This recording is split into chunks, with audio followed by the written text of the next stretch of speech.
Hey, so today I'm going to be reviewing the VEIKK A30 tablet. It's an art tablet made by the VEIKK Electronics company. It just arrived a couple days ago, and I'm really excited to get to mess around with it. So I'll be reviewing that for you today.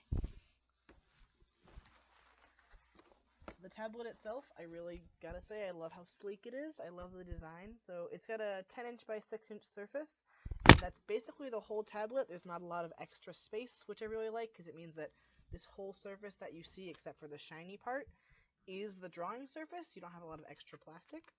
And then over here, the sidebar, if I can make it look nice, there are 4 buttons, which you can't quite see on my webcam.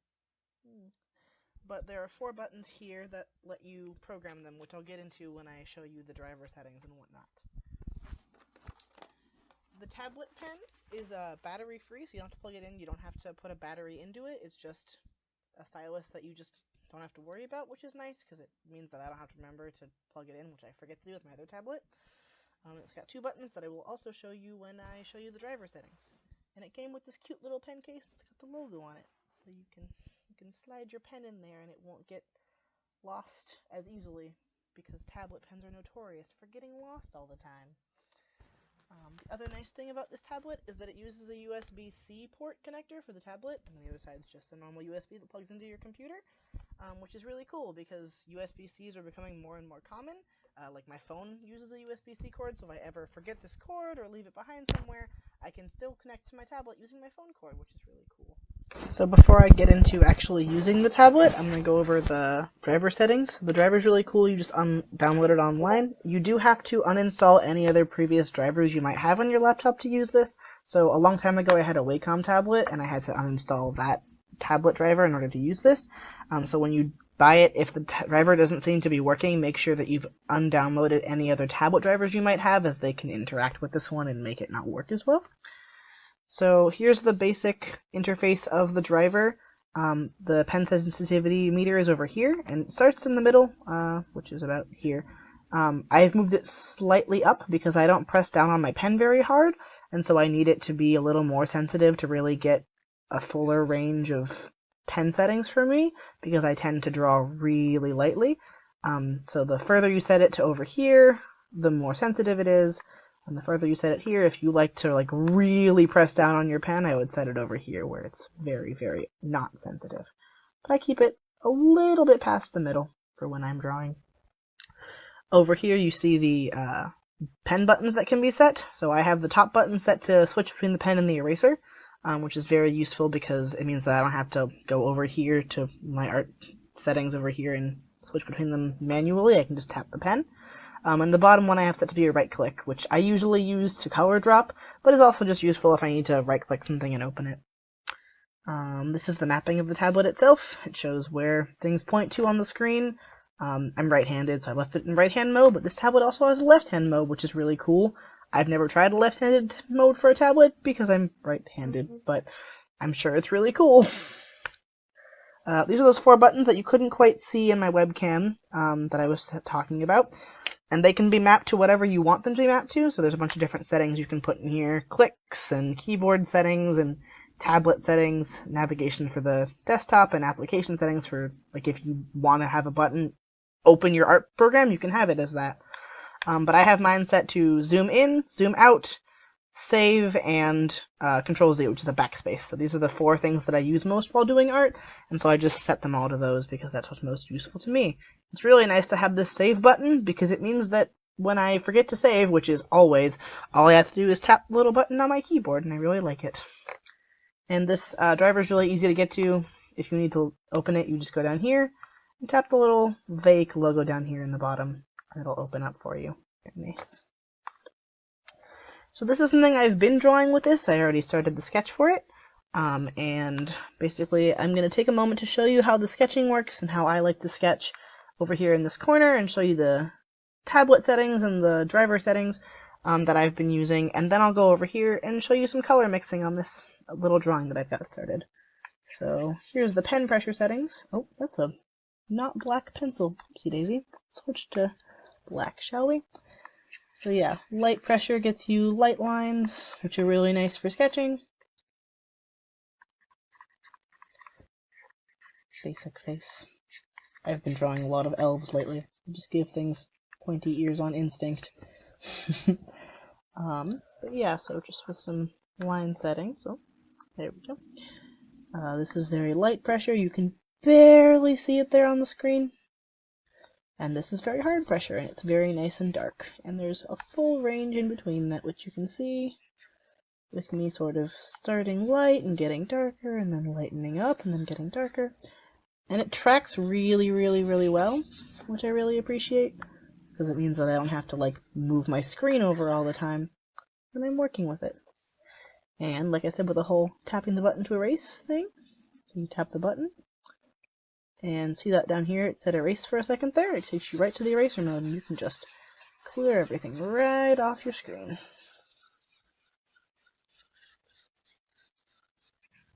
And like I said, and then we'll click back. I'll take you right back to the pen. I actually have it set to take me to my painting tool, so it actually takes me to this paintbrush over here, because I paint more often than I draw, so that's what I have it set to, but we'll switch back to the pencil for a second. So you can see what I've been working on. I've drawn this whole thing with the VEIKK tablet. I figured I would have a piece started for you so I didn't have to make you watch my process from start to finish. We're going to take a lower layer. I'm going to show you how painting with this works, because I really like how sensitive the mouth is. It really helps with painting. So we're going to grab my oil paint tool over here, start filling it in. Oh, put the layer. No, that's right. I put it on the right layer. I have wrong layer disease. Yeah, so it's really sensitive, so even with a brush that's pretty big, I can come around these really sharp corners and get like really smooth edges and not have to worry about moving into another part of my layer, which is nice. Especially because as someone who likes to paint on one layer and one layer only, that brush control is really useful for getting things together.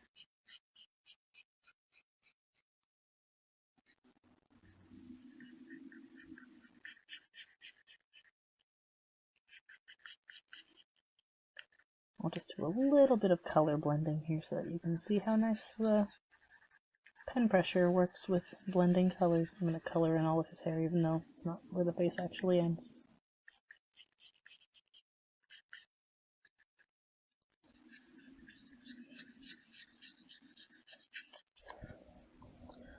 And take a bit of a lighter color so that I can color in his nose. We're going to zoom in using the buttons on my tablet. Very useful. Just a nice little light touch is enough to sort of get the color going, so it's not too much. So you have some room to work with, and then I drop the base color again, so I can lower it and get some shadows in there. The lighter you touch, the lighter the painting is, which is really nice. Very helpful for when I'm working.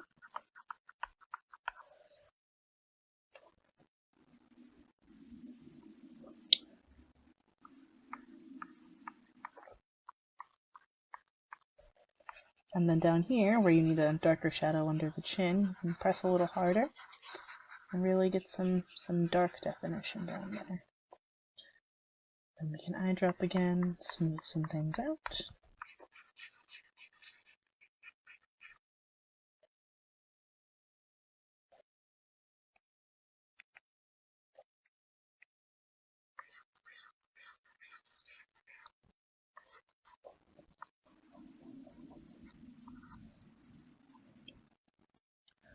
But yeah, it's a really nice tablet to work with, and then if you want to zoom out, you can zoom out again using the tablet controls.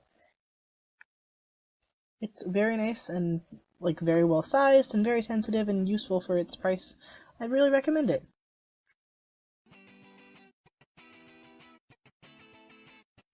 Today I'm reviewing the VEIKK A30 tablet. Let's see what comes in the box first.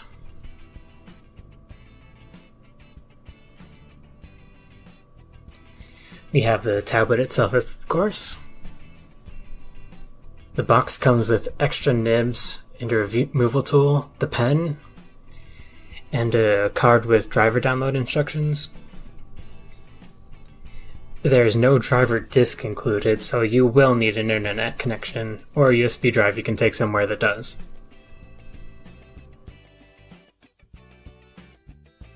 Now let's take a look at the actual device. The tablet is roughly 12 by 8 inches, and it has a 10 by 6 inch drawing area. For size comparison, this is my old Intuos 4. The device itself is pretty close to the same size, but the A30 has a much larger active drawing area when compared to the Intuos. As you can see, it goes all the way from here to here, and from here to there, whereas with the Intuos it's just this small area. If you look here, you'll see there's a side touch panel. Each of these little crosses is a programmable button, and you can also program swipe gestures in this square.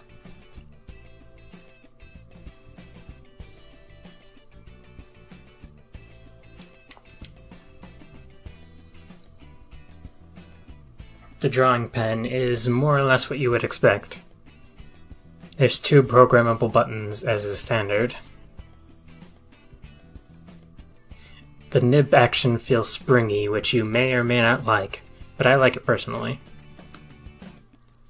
The pen is one-sided, which means no eraser end, but this button is programmed to swap between pen and eraser by default, so it's not an issue.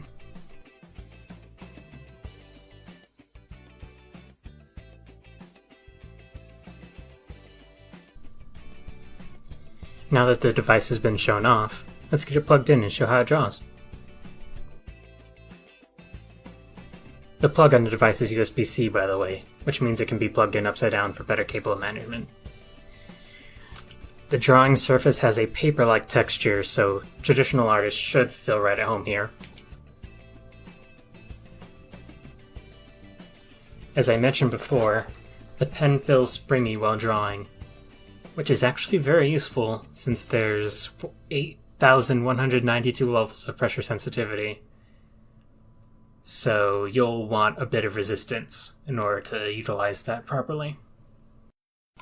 I'm going to switch to PC capture now so I can show the A30 in action. I use Clip Studio Paint as my primary drawing program, but this tablet should work perfectly fine with Photoshop or Corel Painter or whatever program you prefer. There shouldn't be any compatibility issues. Like I said, there's tons of pressure sensitivity points. I have the cross buttons programmed for undo and redo, and they've been perfectly responsive. I have swipe set to adjust brush size, as well as zoom in and out. And it works fine. I've had no problems there. Since we have this all set up, how about we draw something?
The VEIKK A30 is currently going for $56 on Amazon, which I have provided a link to below, and for its price point, it can't be beat. Since recording this review, I've actually switched to using it as my main tablet. It's a great choice for beginners and professionals alike, and since it's lightweight and sturdy with no unnecessary bulk, it's perfect for the traveling artist to carry in a laptop bag with him. This is a product I highly recommend.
tablet on my laptop because I have a bit of a funky setup, but here's the pen. Everything appears to be in working order. And if I just kind of hold my pen hovering above the tablet, it just starts making a bunch of dots. And I'm not trying to angle it so you can see. This is me tapping, right? But if I just hold it a little bit over... Oh, no, it's not doing anything. Great. Oh. Yeah, I'm not a fan of this at all.